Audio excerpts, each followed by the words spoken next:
Laking tuwa ng magulang mo at ang kamay nila ang iyong ilaw.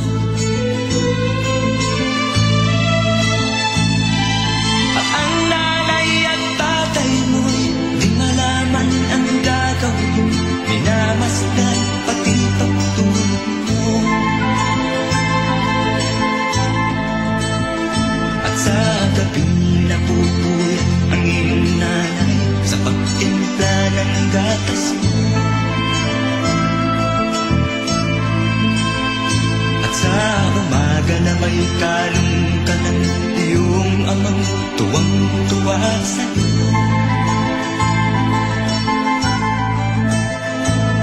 Ngayon nga ay malaki ka na, ang nais mo'y maging malaya, di man sila payag, walang magagawa.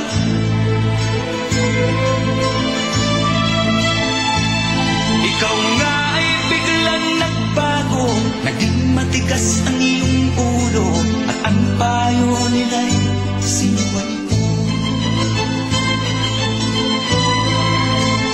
Di mo man lang inisip na ang kanilang ginagawa'y para sa'yo.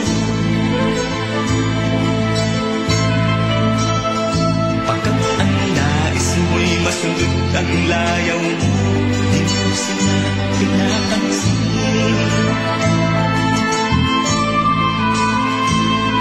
Nagdaan pang mga araw at ang landas mo'y naligaw, ikaw ay nanunong sa masamang bisyo.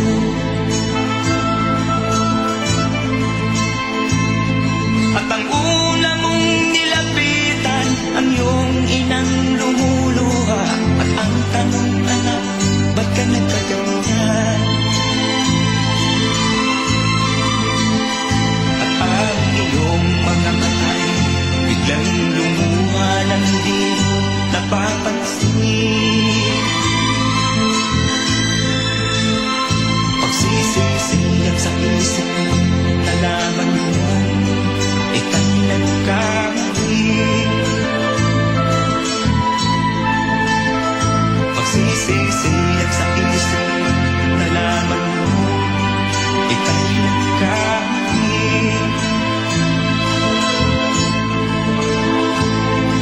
Kahapon ay nilimot mo pati ang iyong masamang bisyo, laking pasalamat ng magulang mo.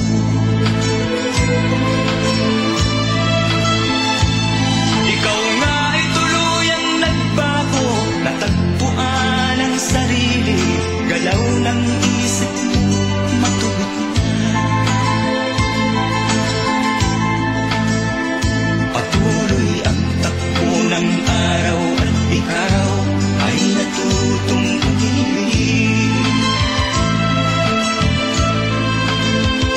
Hindi naglaon at ipinasyang lumagay ka na sa katingin.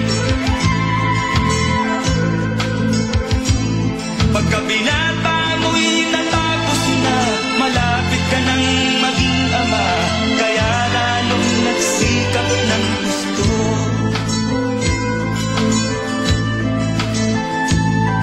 Dumating ang iyong hinihintay, sinilang ang panganay mo, parang langit ang iyong nadama. Ngayon anak, alam mo na kung anong pakiramdam ng maging isang ama. Ganyan